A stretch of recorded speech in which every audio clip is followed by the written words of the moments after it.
7장에 내가 믿는 이야기가 나를 만든다. 7장에서는 시간을 바꾸는 내의 교활한 능력을 살펴본다. 당신의 현재를 살아가고 있다고 믿겠지만 당신의 뇌는 지금 이 순간에도 이미 지나간 과거의 정보를 처리하느라 바쁘며 동시에 끊임없이 다음에 일어날 일을 예측함으로써 남들보다 한 발 앞서 려고 애를 쓴다. 뇌의 이런 특성은 다음 세 가지 단어로 정리할 수가 있다. 해리, 압축, 예측. 이 세 가지 과정은 개인 서사의 성스러운 삼위일체이다. 내가는 무엇인지를 생각해보라. 이때 떠오르는 모든 것들이 삶의 서사들이다. 출생, 직업, 배우자, 미신의 탄생, 일련의 사건들이 발생하면은 뇌는 그 사건들을 연결해서 서사를 구성한다. 이때 그 연결의 인과성은 그리 중요하지 않다. 나와 같은 학자들은 손가락을 흔들며 상관관계가 인과관계와 같지 않다고 말한다. 이러한 정리의 인지 오류를 논리적인 오류의 대표적인 예시라고 말할 것이다. 인간은 명백히 인간관계가 없는 사건으로조차 연결해서 해석하는 경향이 있다. 왜 그럴까? 한 가지 가능성은 우리의 뇌가 인과성의 환상을 만들어내기 때문이다. 이때 서사는 그렇지 않으면 무서울 정도로 무작위적인 세상을 연결하는 조착지의 역할을 한다. 미신은 이런 서사의 전형적인 예이다. 누구나 자신만의 미신 한두 가지는 가지고 있을 것이다. 나도 마찬가지다. 나는 새로운 실험을 시작할 때마다 특정한 티셔츠를 입는다. 그 옷을 입으면 실험이 잘 되는 것 같다. 말이 안 되는 것을 알지만은 그 느낌은 강렬해서 외면할 수가 없다. 해가 되는 것도 아니지 않은가? 내 티셔츠 미신을 분석해보자. 나는 이 미신이 어떻게 생겨났는지 정확히 알고 있다. 2014년 내가 실험용 기획에 깨어있으면서 구속받지 않은 상태로 MRI 스캔에 들어가도록 가르치는 새로운 프로젝트를 시작한 지 2년이 지났을 때였다. 이 프로젝트의 목표는 개들이 무엇을 생각하는지 해독하는 것이었다. 내가 프로젝트에 동원된 개들을 얼마나 사랑하는지 알고 있던 우리 아이들은 아버지의 날을 맞이해서 세 마리의 늑대의 달이라는 문구가 적힌 셔츠를 선물했다. 너는 장릉선수 개들을 스캔하는 날이면 그 셔츠를 입었다. 개의 fMRI를 찍는 일은 매우 까다롭다. 잘 훈련된 개들도 가끔은 실험을 힘들어했고 스캔 안에서 늘 불안해했다. 그런데 그 셔츠를 입은 날이면 눈에 띄게 좋은 스캔 결과를 얻을 수 있었다. 아니, 그렇게 느껴졌다. 아마도 내 생각에 셔츠가 뭔가 있는 것 같아서 서서는 이런 식으로 만들어진다. 특정 믿음이 미신인지 참인지 따지기 위해서는 상관관계와 인간관계를 살펴야 한다. A와 B 사이의 인간관계를 성립하려면 A가 B의 변화를 일으키는 원인이라는 증거가 필요하다. 시간은 단방향이기 때문에 원인이 되는 사건은 결과보다도 시간적으로 선행해야 한다. 나는 스캔하기 전에 티셔츠를 입었기 때문에 셔츠와 실험 결과 사이의 시간적인 요건은 충족한다. 하지만 둘 사이에 반드시 인과관계가 성립한다고 볼 개연성은 부족하다. 상관관계는 두 사건이 함께 일어날 가능성이 있다고 추측되는 경향을 의미하는데 셔츠와 실험 결과 사이에서 직접적인 관계가 있다는 객관적인 증거 역시 부족하다. 왜냐하면 내가 실험 때마다 셔츠를 입기 때문에 셔츠를 입지 않았을 때도 좋은 실험 결과가 나올 가능성을 테스트할 기회가 없었다. 결과적으로는 티셔츠와 실험 결과 사이에서 스스로 인정한 적은 없지만은 성유지 폐 변경이라고 하는 흔한 정신적인 휴리스틱을 적용했다. 이 전략은 간단하다. 결과가 좋다면 하던 방식을 계속 유지하고 나쁜 일이 일어나면 조건을 바꾼다. 이런 프로야구 선수들의 미신 작동 방식과 비슷하다. 프로야구 선수들은 반년이 넘는 긴 시즌과 야구로는 운동의 반복적인 특성 때문에 이런 믿음에 쉽게 빠진다. 야구는 축구와 달리 연속되는 안타, 이어 승리, 패배의 기회가 많다. 어떤 선수든지 우연에 의해서 연타와 부재를 겪을 수 있지만 선수들은 우연을 그저 우연으로 받아들이기보다는 이유를 찾으려고 한다. 하버드 대학교에서 윌리엄 제임스와 함께 공부하던 손다이커는 고양이를 위한 퍼즐 상자를 개발해서 제임스의 집 지하실에 두었다. 그 상자는 고양이가 밟으면 열리는 비밀문이 있는 간단한 장치였다. 손다이커는 고양이를 상자 안에 넣고 밖에 우유 접시를 놓았다. 처음에는 고양이가 필사적으로 탈출하려고 하다가 우연히 발판을 밟으면서 문을 열었다. 손다이커가 실험을 반복할수록 고양이가 난동을 부리는 시간은 줄어들었고 결국에는 바로 문을 열 수 있게 되었다. 심리학자들은 효과 법칙을 다윈의 자연선택 이론에 빗대어 설명한다. 이 법칙에 따르면 성공적인 행동은 성공적인 생물체와 마찬가지로 살아남고 실패한 행동은 살아남지 못한다. 실제로 여러 실험에서 고양이, 개, 비둘기와 같이 이름을 들 수 있는 모든 동물이 손다이커의 효과 법칙을 따랐다. 그래서 인간도 그렇게 하는 것이 놀랍지가 않다. 동물도 미신을 믿는다. 손다이커, 동물도 미신을 믿는다.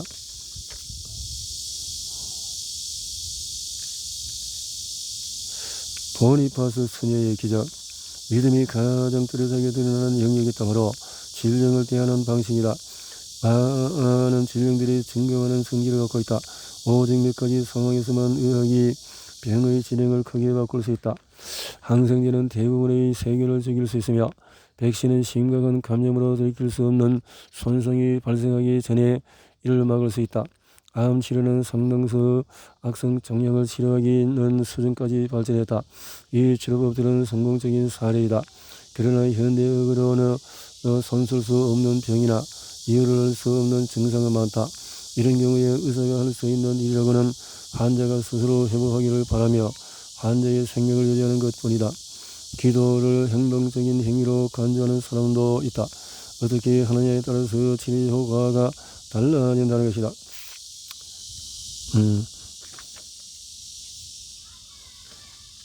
보니파스 소녀가 세라에게 기도한 지 일주일 후에 그녀는 침대에서 일어나서 간호사에게 걷고 싶다고 말했다. 그녀는 그의 인식할 수 없는 내면의 떨림, 기적을 느꼈다. 몇 달 만에 처음으로 배가 고프다는 것을 깨달았고 사과가 먹고 싶었다. 여기는 상반된 버전의 이야기도 있다. 여기에 난제가 있다. 모든 사람이 기본적인 순서에 동의했다. 보니파스 소녀가 아마도 루푸스로 인한 합병증에 걸렸고 여러 가지 의학적이고 외과적인 개입을 받았으나 치료에도 불구하고 죽음에 가까워졌다. 그런데 주니페로 세라에게 기도하고 나서 몇 주 안에 나아지기 시작했다. 서사를 바꾸는 믿음의 힘. 과학과 종교는 오랫동안의 경쟁관계에 있었고 오늘날에는 과학이 우세한 추세다. 그러나 보니파스 천지의 기적적인 회복 소식은 종교의 승리로 퍼져나갔고 캘리포니아 신부들에게 이 소식이 전해지기까지 오래 걸리지 않았다. 성인이 되려면 교회에 설명이 가능한 기적의 증거를 제시해야 한다. 그러나 이는 정확한 설명이 아니다. 마홀리가 실제로 해야 했던 일은 보니파스 소녀의 회복이 과학적으로 설명할 수 없는 사례임을 증명하는 것이었다. 모든 사람이 보니파스 소녀가 루푸스에 걸렸다고 가능했지만 의학적으로 증명된 적은 없다. 최초의 이야기 8장. 이론적으로 무수히 많은 이야기와 이를 전달할 수 있는 무수한 많은 서사가 존재한다. 그러나 우리는 몇몇 익숙한 패턴의 이야기로 돌아오곤 한다. 끌리는 이야기는 따로 있다. 그 일이나 비슷한 중대한 사건들을 역순으로 예상해 보라. 어렵지 않은가? 내가 어렸을 때 부모님은 교실에 양장본으로 된 두꺼운 이야기 책을 두셨다. 브로브의 책에 따르면 영웅은 집을 떠나서 시험을 받으며 이렇게 하며 문학 교수로 유명한 조셉 캠벨은 모든 이야기가 하나의 행식에서 기원한다고 주장했다. 귀환이라는 세 번째 행위에서 영웅은 완전히 다른 사람이 되어서 집으로 돌아간다. 처음에는 변화를 거부하지만 결국 받아들이게 된다. 스타워즈에서의 모든 서사가 깔끔하게 구성되어 있다. 여기에는 이유가 있다. 영화의 창작자인 조지 루카스가 영화를 공부했던 USC에서는 오랫동안 캠벨의 신화 분석을 가르쳐 왔다. 이야기의 6가지 형태. 영웅의 여정은 어린이들이 듣는 첫 번째 이야기뿐만 아니라 모든 인류의 첫 번째 이야기이기도 하다. 길가메시 수메르 서사 시인은 길가메시라는 영웅의 이야기다. 길가메시 이야기를 만든 수메르인들은 기원전 4000년부터 2000년 사이에 저그리스강과 유브라데스 강 사이에 있는 메소포타미아 북부에 거주했으며 일반적으로 글쓰기를 처음 발명한 것으로 인정받고 있다. 길가메시 서사시는 영웅 여정의 완벽한 예시인데 크게 세 막으로 되어 있다. 첫 번째 막에서 우리는 우르크의 왕이자 신들의 아들인 길가메시를 만난다. 백성들의 항의에 대한 답으로 신들은 길가메시와 동등한 상대인 엔키두를 만든다. 두 번째 막에서 길가메시는 엔키두와 함께 삼나무 숲을 지키는 괴물인 훔바바를 죽이러 간다. 세 번째 막에서 길가메시는 자기 대신에 죽은 친구를 애도한다. 적어도 5000년 전 길가메시 이후부터 영웅의 여정이 인류의 일부가 됐다고 말하는 것이 완전한 해석이겠지만 그 기원은 훨씬 더 과거로 올라갈 수가 있다. 길가메시 서사가 과거, 현재, 미래를 연결한다. 청소년기와 청년기라는 성장기는 자신의 어떤 여정을 걷고 있는지 파악하는 중요한 시기다. 경고의 의미로 창조된 캐릭터지만은 베이드는 이 시기 동안의 자아 정체성에 흡수될 수가 있다. 서사에 대해서 입으로 만들어진 자,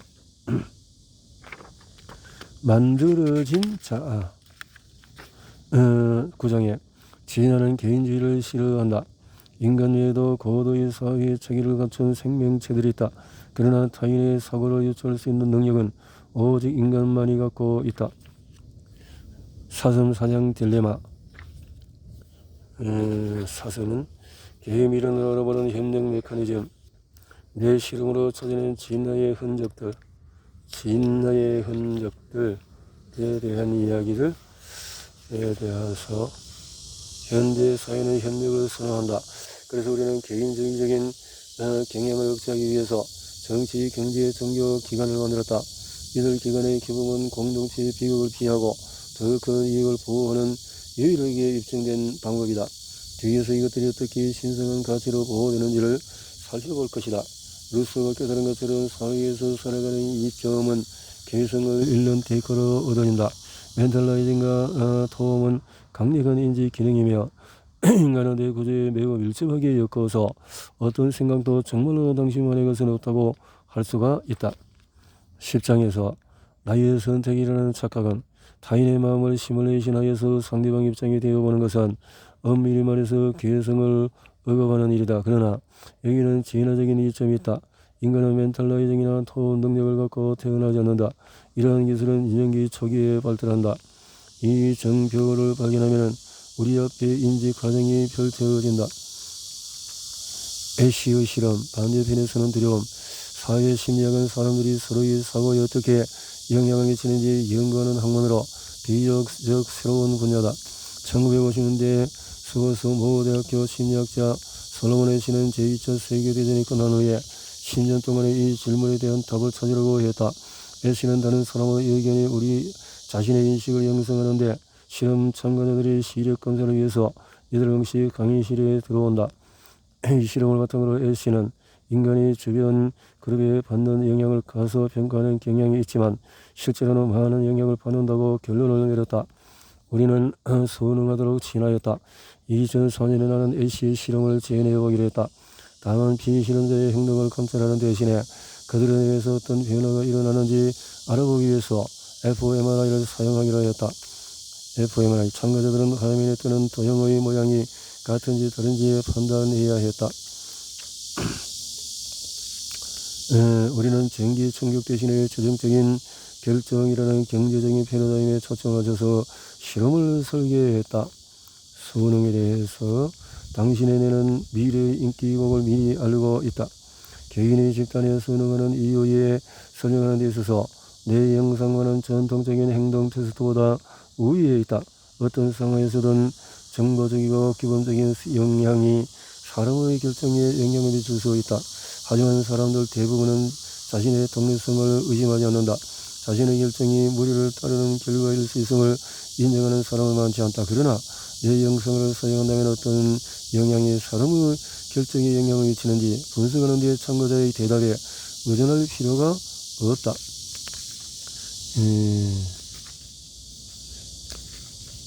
이렇게 해서 자 11장의 믿음, 신앙, 신성한 가치들. 우리는 이제 나의 생각과 타인의 생각 사이의 경계가 우리가 믿어왔던 것보다도 모든 충분한 증거를 갖게 된다. 무한 증거. 한편 우리가 살아가는 사회의 체계는 멘탈라이징보다도 인간의 뇌에 더 깊은 영향을 미친다. 내 힘으로 밝혀낸 믿음의 정체, 신성한 가치는 자기 완결적으로 보이지만 복잡한 서사시여 매우 압축된 표현이다. 복잡한 서사시. 아트라는 폭탄 테러범들이 평범한 사람들이었다고 경을로 지는다. 그들에게는 병적이거나 정신 이상적인 증상은 전혀 없었다. 아트라는 어떤 상황에서도 사교적이면서 비판적이지 않은 태도를 유지할 수 있는 사람이다. 누구라도 그마저 하면은 마치 자신만의 바텐더를 만든 것처럼 비밀을 쏟아내었다. 이것은 아트라의 생명을 구한 기술이었는데 그는 아프가니스탄, 시리아, 터키, 동부 인도네시아와 같은 세계에서 가장 위험한 장소에서 사람들을 인터뷰했다. 하지만 이런 종류의 상호작용을 MRI 스캐너에서 재현하는 것이 불가능했다. MRI는 청결하고 인성적인 환경이다. 그래서 사람들은 MRI 기계를 관처럼 느낀다고 말한다. 아쉽게도 정직성의 강도를 측정하기 위해 비신앙자들에게 자신의 생각을 바꾼다면 돈을 주겠다고 제안하기로 했다. 만약 그들이 특정한 가치를 팔고 싶지 않다면 그 항목에 대한 경매에서 손을 뗄 수 있다. 만약에 돈을 선택한다면 참가자들은 자신이 원하는 금액을 적고 그러나 모니카는 이런 방식에 대해서도 회의적이었다. 무엇을 믿든 상관없이 모든 항목을 경매에 내놓고 돈을 챙기는 것을 막을 수 있는가? 돈으로? 선호에 관한 문장을 만들기가 상대적으로 쉬운 것은 당신의 펩시를 마시는 사람이다. 게를 좋아하는 사람이다. 당신의 색깔은 초콜릿이었다. 당신은 언급보다도 축구 보는 것을 선호한다. 이 문장들은 개인적인 가치뿐 아니라 엄청난 양의 문화적인, 종교적인, 개인적인 서사를 압축한 것이다. 우리는 실험을 본격적으로 시작하기 전에 390여 명의 사람으로 구성된 온라인 설문단에게 이 문장들을 테스트했다. 다음 단계로 넘어가기로 했다. 먼저 실험에 참여할 자원봉사자들을 모집하고 경매 형식은 성스러움을 측정한 완벽한 도구는 아니었지만 정직성에 대한 합리적인 대리인으로서 기능했다. 실행 결과 내 영상 데이터는 3개의 영역에서 활동을 보여주었는데 왼쪽 전전두 표질 척두엽 두정엽 후두엽의 경계에 있는 뇌의 뒤쪽 영역으로 척두 두정엽 연결 이라고 불리는 것, 그리고 오른쪽 편도체가 그것이었다. 전전두엽 영역은 보통 언어와 관련된 영역이지만 규칙 처리에도 반응하는 것으로 알려져 있다. TPJ는 도덕적인 판단과 관련되어 있다. 이 두 영역이 함께 나타나는 것은 참가자들이 성스러운 문장들을 비영편익이 아니라 규칙으로 처리했다는 것을 의미했다. 편도체 활성화는 성스러운 가치와 반대되는 문장을 읽을 때만 관찰이 되어졌다. 우리는 사람들이 가진 가치 강도에 대한 또 다른 단서가 있는지 궁금했다. 신은 존재한다가 정말 핵심 가치라면 당신은 자신이 믿는 것을 말할 수 있어야 한다. 하지만 확실한가? 아마도 신의 존재를 믿지만 완벽히 확신할 수 없다고 약간 모호하게 대답할 수도 있다. 이것이 바로 우리가 실험에서 확인해보고 싶었던 상황이었다. 아트라는 내가 신성한 가치 실험을 마쳤을 때 나는 내의 의사결정 메커니즘의 기본적인 분열을 밝혀냈다고 확신했다. 보상 시스템은 실용적인 계산을 다루고 규칙 시스템은 신성한 가치를 다룬다. 신성한 가치가 필요한 이유는 시간이 지날수록 나는 신성한 가치가 단순한 규칙보다도 훨씬 더 복잡하다는 것을 깨닫게 되었다. 성스러운 가치들은 겉으로 보이는 것 이상의 힘이 있다. 성스러운 가치. 12장에서 일반인과 살인자의 뇌는 다를까? 법정에서 나는 지난 20년 동안의 인간의 뇌를 연구했는데 그동안 MRI 스캐너에서 1000명 이상의 사람을 넣어봤다.